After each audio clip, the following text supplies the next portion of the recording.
достук деген менен, урматтуу бир тууганым, достуктан дагы кымбат нерсе бар.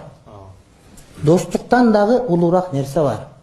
Достук кээде бузулат.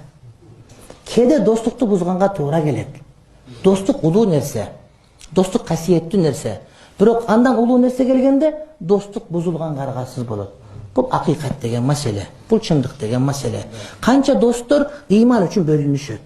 Канча достор акыйкат үчүн бөлүнүшөт. Ошондуктан кээ бир адамдар туура эмес маалымат таратып, достук анан достук болуш керек, достук деген сатып кетти, болбой калды болго.